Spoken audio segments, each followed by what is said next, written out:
Hi everyone, my name is Anna, and in this video, I'm gonna give you 5 tips you can follow to make sure you are choosing the right keywords. Before we get started, I want to make sure we understand the basics here with the keyword research. So let's start from the beginning. What is keyword research? Keyword research is a process where you are trying to find out how your customers are searching for your product or service that you are trying to sell through your website. Keyword research is a way to tell Google that you have something what people are actually searching for online. So that's why it's critical to make sure you have the right ones and those keywords that will be a little bit easier to rank for as well. Tip number 1, start with creating your own list. You know your business or product that you are selling the most. Try describing it how you would be searching for something similar online. Put in maybe like 10 to 20 broad and a little bit more specific keywords together and go from there. Something else that I would definitely recommend you doing is asking your customers, asking your friends and family about how they are searching for something similar that you're selling. They will definitely give you a few ideas that will help you with creating a really good keyword list that will eventually bring you traffic that you're looking for. Tip number 2, I would highly encourage you, and know a lot of people are missing out on that part just because they might think it's irrelevant, but in my opinion, this is one of the best things that you can do. Study competition, especially those who've been in the industry for a very long time. Big players probably know what they're doing out there. The way to do competitive research is through different platforms like SEMrush, Ahrefs, Moz, and there are a lot of other platforms, even free ones out there as well. What it usually requires you is simply putting in the domain of your competitor, put in their website, and it's going to give you all the keywords that they're currently ranking for. You immediately have really good information in front of you because you can see how their customers are finding your competitor's website. And now you have a list of keywords that you generated yourself, you asked your customers, your friends and family, and now you looked into your competitors to find out what they're currently ranking for. Now you should already have a pretty good understanding of what people are searching for online. Tip number 3, make sure you research and pay attention to long tail keywords. Let me give you an example. Let's say the keyword pizza. That will be just a keyword that I can use to find a pizza place not far from my house, right?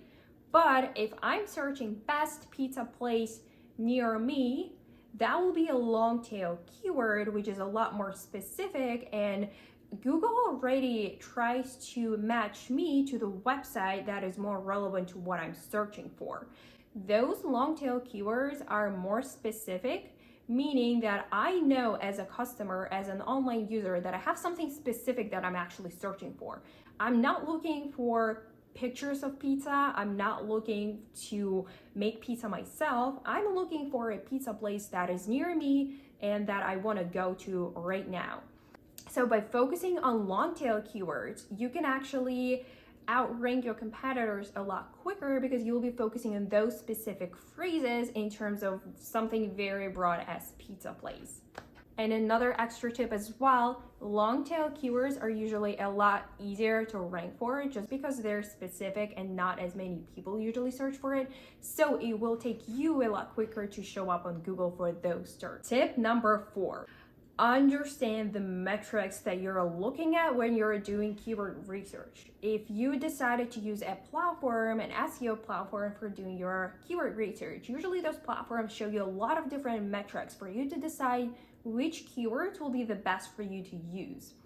Make sure you know what you're looking at. Sometimes data can get complicated, so I would recommend you to look at 3 things. 1, look at the volume of the keywords. Usually they're shown on a monthly basis and they tell you how many times that keyword is being searched for. If the volume is really low, think about if you actually want to go after that keyword and incorporate it into your website and the content. If the volumes are low, means people are not searching for it, so you might not eventually get the traffic that you're looking for. Number 2, I would highly recommend you to look at the intent. There are 4 different intents for keywords: informational, commercial, navigational, and transactional. By incorporating different intent keywords, you will actually make sure that you're grabbing the traffic of those who are looking to buy pizza with a transactional intent, as well as just find the best places near them for the pizza with the commercial intent. If you want me to create a video on what all of the keyword intents mean, let me know. I can definitely do that for you. And lastly, in terms of the metrics, definitely please pay attention to keyword difficulty. Right now, those great SEO platforms make the job easier for you when you do that keyword research, so they even give you a metric for keyword difficulty. That metric usually goes from 0 to 100, depends on the platform that you're using, but that will give you an understanding of one, how difficult it will be for you to start ranking for, and two, how quickly you can start ranking for the keyword.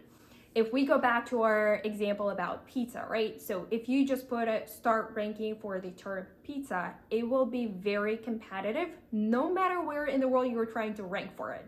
Because imagine how many other websites out there are trying to rank for that keyword, no matter if they sell it, if they show a recipe of a pizza on YouTube or anything like that. There are a ton of them, and you're gonna be competing with all of them. By looking at keyword difficulty, you can find those terms that are less competitive and will take you a lot quicker to start ranking for. So I highly encourage you to create a list with obviously your broad terms, but definitely break it down to a lot more specific terms that will take you a lot quicker to rank for, and it will eventually bring you the traffic and the customers that you're looking for. And lastly, please analyze the results. It's very exciting when you're in the process of doing your keyword research. You find out the terms, you might look at difficulty, you understand everything. Now you have a list of amazing keywords that you have it right in front of you. So it will be great to start incorporating all of the keywords that you find into your website, whether through your product or service page, into your blog. That's usually the best. So make sure you track and analyze all of the hard work that you've done with keyword research. Once you put them on your website, track how your traffic differs day to day, track how your ranks either go up or down, and make some changes based on that. SEO definitely takes time, but if you become a little bit more strategic with the way that you go about keyword research and all of the other aspects of SEO, I am pretty sure you will be successful. These were all of the 5 tips that I prepared for you today. Let me know what you think down below, and also definitely comment down below what else you're usually looking at when you're doing keyword research for your website. Thank you so much, and I'll see you in my next video.